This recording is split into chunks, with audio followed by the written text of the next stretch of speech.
The story begins with a couple. While the man is still docking their boat at the shore, Angelina walks a little ahead to explore the area. As she moves deeper, she comes across a fenced-off section. It looks like something was once locked inside, though right now it appears empty. So, Angelina keeps walking forward. Suddenly, we hear a strange sound, and her expression instantly changes. She starts running in fear. Outside, her husband hears her screaming, and in the very next moment, we see the woman in a horrifying condition, being dragged away by something.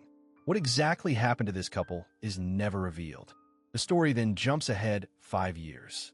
We now meet a group of college friends, including 2 brothers, Melt and John.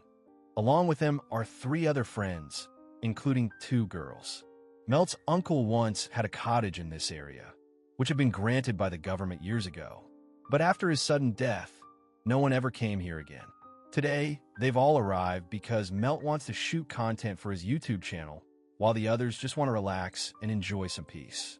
So, the whole group flies in on a private jet and lands near the area. Everyone instantly falls in love with the place. It's peaceful, remote, and completely undisturbed. They all head inside the cottage, and right outside, Sarah spots a lonely little puppy.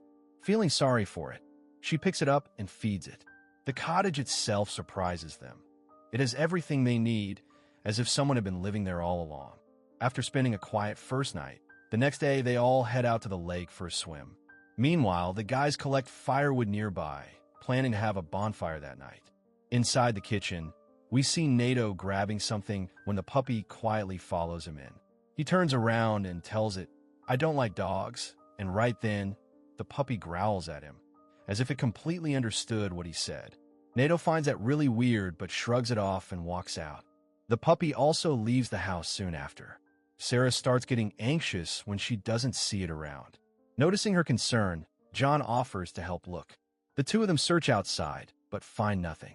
That's when Sarah hears the puppy's faint whimpering and follows the sound, only to find it behind some bushes. Just as she's about to pick it up, a large dog leaps out and bites her leg before running off into the woods. She panics, screaming in pain, and John rushes her back inside. Seeing her wound, Nikki insists they should leave right away. It looks serious and could easily become infected. But John disagrees. He says if someone's bitten by a dog, they have up to 7 days to get treated. Since they still have a few days left, he suggests they stay a bit longer and enjoy their time. Sarah didn't really mind staying either, so Nikki eventually dropped the argument. Melt helped clean up her wound a bit, and after that, everyone headed to bed. Later that night, Melt shared something with Nikki.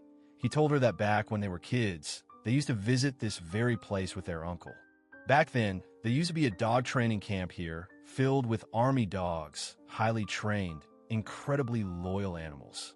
Meanwhile outside, we see Sarah standing alone, staring off into the distance.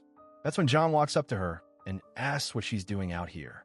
But before he can say much, Sarah suddenly walks up and starts kissing him aggressively, almost out of nowhere. John pulls away, confused, and heads back inside, leaving Sarah still outside in the cold. By morning, everyone's in high spirits. It's the day they plan to go hiking around the island. No one's more excited than John, because this is the day he'll get the best footage for his YouTube channel.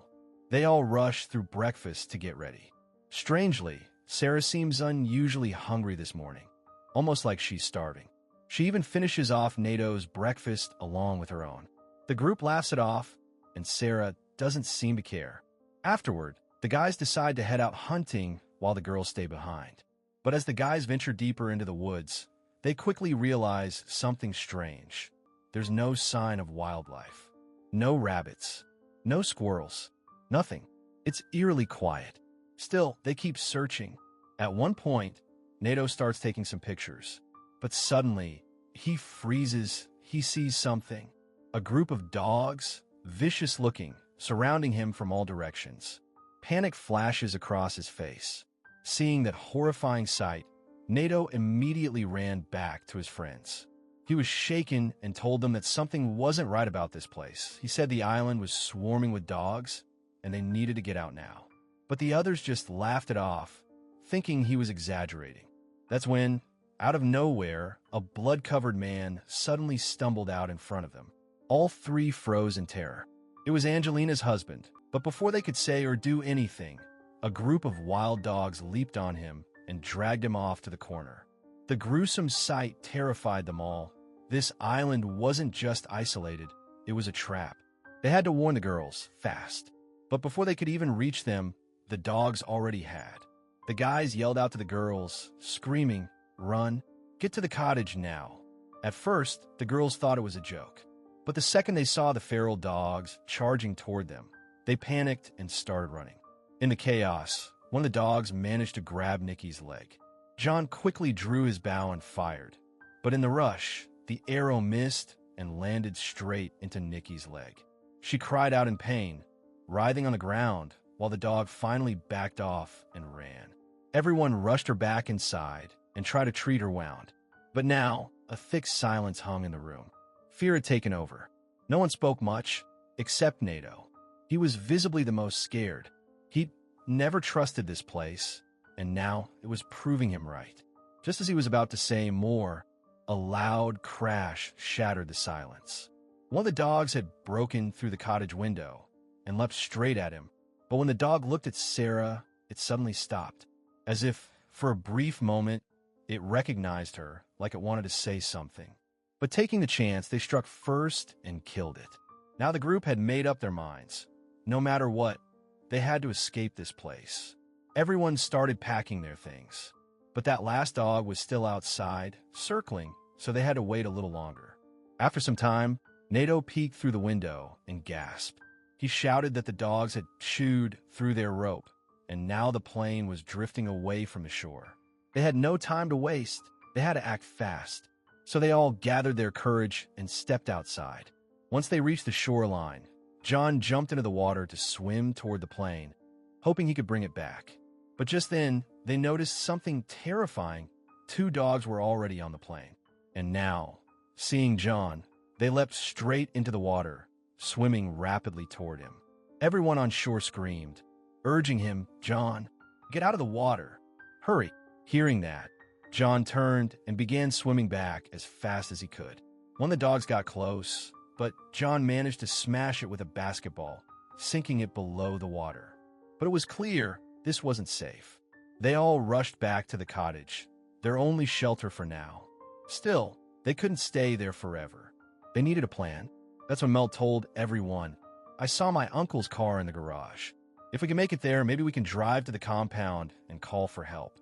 The problem now was getting to the garage, because to do that, someone had to go outside. But John had an idea. There was an old pulley system attached to the roof of the cottage, and he thought maybe they could use it to slide someone across to the garage. Nikki was the most agile, so they decided she'd be the one to go. They carefully helped her climb up, and she started moving across the pulley line. Everything was going fine until the pulley suddenly jammed halfway. That's when the dogs saw her. If the pulley gave out and she fell, it'd be fatal. But Nikki wasn't one to give up that easily.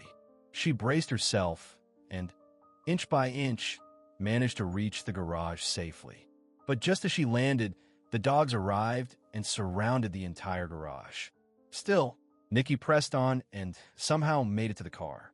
She jumped in and tried to start it, but no luck. She turned the key again and again, but the engine wouldn't even cough. One of the dogs leaped onto the hood and started slamming against the window. With no other choice, Nikki abandoned the car and escaped back the way she came, barely making it out alive. Now night had fallen. Everyone inside was on edge.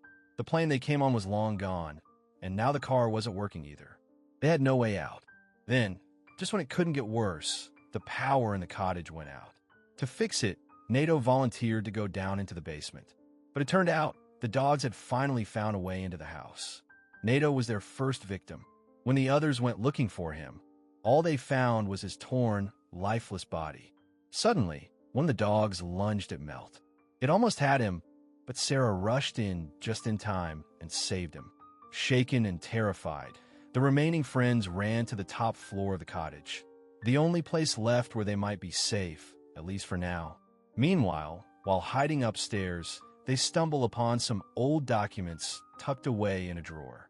As they go through them, they learn the shocking truth. This island isn't what it used to be.